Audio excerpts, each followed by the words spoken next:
rasa syukur senantiasa harus ada dalam dada kita, dalam lisan kita, dalam seluruh organ tubuh kita. Tidak boleh satu detik pun kita mengkufuri akan nikmat Allah Subhanahu wa taala. Kita bisa berbagai macam melakukan segala aktivitas, baik dari mulai kita tidur sampai dalam keadaan tidur, sampai bangun dari tidur. Segala yang sulit bahkan rumit itu semua bisa teratasi atas pertolongan Allah Subhanahu wa taala. Allah Subhanahu wa taala menurunkan kasih sayang, menatap dengan penuh cinta kepada semua hamba-hambanya, terutama kaum ataupun orang-orang yang mereka berdosa. Saatnya kita, karena dosa di antara kita semua yang hadir di masjid ini adalah dosa kita teramat sangat banyak, sehingga kesulitan ekonomi bisa jadi itu penyebab penghalang akan datangnya kelancaran rezeki, disebabkan dosa kita terlalu banyak kepada Allah Subhanahu wa taala, ditambah lagi dosa kepada manusia ataupun makhluk Allah. Istaghfiru rabbakum innahu kana ghaffara. Minta ampunlah kalian kepada Tuhanmu yang maha mulia, yang maha pengasih lagi maha penyayang. Sesungguhnya Dia, Allah Subhanahu wa taala, adalah Tuhan yang maha mengampuni atas segala dosa. Saudara, perbanyak istighfar. Itu akan menghapus segala dosa dan kesalahan yang ada di seluruh organ tubuh kita. Akan menghapus segala dosa yang ada dalam pemikiran kita. Dan senantiasa dengan memperbanyak membaca istighfar akan ada pemikiran-pemikiran yang positif. Kita akan terhindar daripada suudzon kepada diri sendiri, suudzon kepada orang lain, ataupun suudzon dengan keadaan saat ini. Kita merasakan sulitnya ekonomi hari-hari ini. Bukan hanya kita, tapi hampir sebagian besar orang mengalami hal ini. Tapi bagi orang-orang yang senantiasa mendekatkan diri kepada Allah, dia ingat akan sebuah firman Allah, "Wa ma min dabatin fil ardi illa 'ala Allahi rizquha." Dan tidaklah ada satu makhluk yang meletak di buminya Allah yang tidak diberikan rezeki. Semuanya mendapatkan rezeki dari Allah Subhanahu wa taala.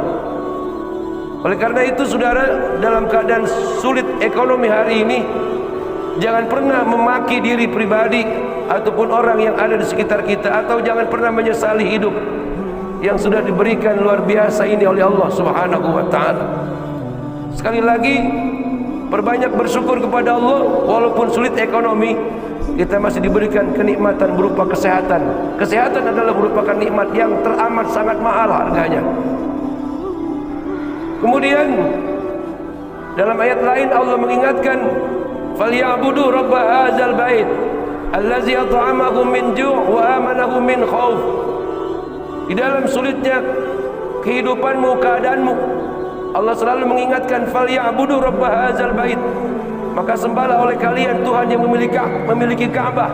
Artinya, dalam keadaan sesulit apapun masalah ekonomi dan masalah-masalah yang lainnya, jangan pernah meninggalkan sholat, saudara-saudara. Kalaupun terlupa, kita mengqadhanya sebagai bukti ketaatan kita kepada Allah dan wujud syukur atas segala karunia yang diberikan berupa nikmat kesehatan kepada kita sekalian. Jaminannya dari Allah Subhanahu wa taala bagi orang yang dia diuji dengan ujian yang berat, maka Allah Subhanahu wa taala memberikan jaminan.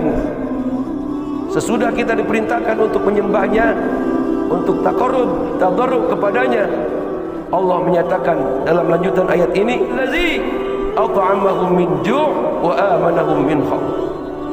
Dialah Allah Subhanahu wa taala yang akan memberikan keamanan bagi dirimu atas rasa takut.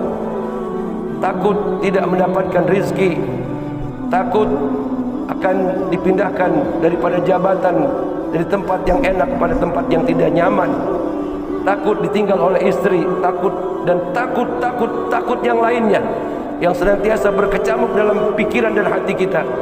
Dengan senantiasa kita ruku dan sujud sebagai penghambaan kita kepada Allah, Allah akan memberikan keamanan pada kita. Kemudian, dan Allah juga akan menjamin daripada kesulitan ekonomi kita dengan rizki yang Allah berikan, yang Allah anugerahkan.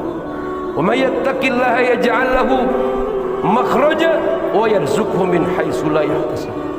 Barang siapa yang dia taqarrub kepada Allah dalam keadaan kesulitan, dia dekatkan dirinya kepada Allah, dia berusaha untuk taqarrub sedekat-dekatnya, mengharap, menghibah, menangis, berkeluh kesah kepada Allah, maka Allah Subhanahu wa taala akan memudahkan datangnya pertolongan rezeki atas dirinya.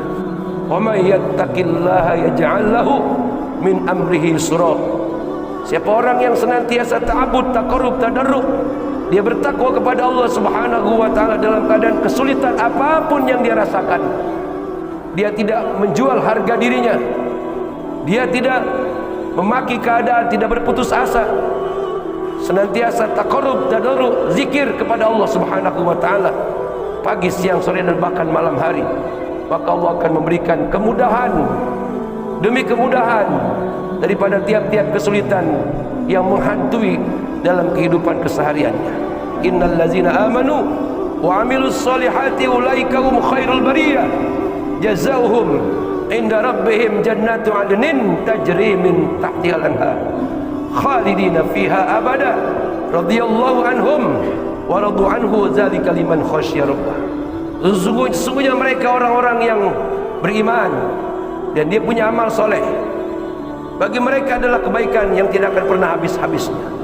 Ganjaran sorga dan segala kenikmatannya pasti diberikan Allah Subhanahu wa ta'ala. Lantaran apa? Lantaran dia hanya menaruh rasa takut yang sehabis-habisnya hanya kepada Allah. Dia mempasrahkan kehidupannya kepada Allah. Dia melakukan segala upaya dan usaha, dia niatkan lillah wa fillah wa ala Allah. Selebihnya dia tawakal kepada Allah Subhanahu wa ta'ala. Cobaan yang begitu berat yang menghantam dirinya tidak membuat dia mudah untuk menyerah dengan keadaan. Senantiasa banyak pengharapan besar kepada Allah Subhanahu wa ta'ala. Boleh jadi orang yang semacam ini oleh Allah diberikan banyak keberuntungan, banyak kebaikan, lantaran keimanannya hebat, kekuatan imannya mantap. Dia tahu dengan satu kalimat hauqalah yang diajarkan oleh Allah dan Rasul, la haula wala quwwata illa billah. Tidak ada daya, upaya, kekuatan yang diberikan kemampuan oleh Allah kepada manusia, kecuali itu semua semata-mata atas gerak dan izin Allah Subhanahu wa ta'ala.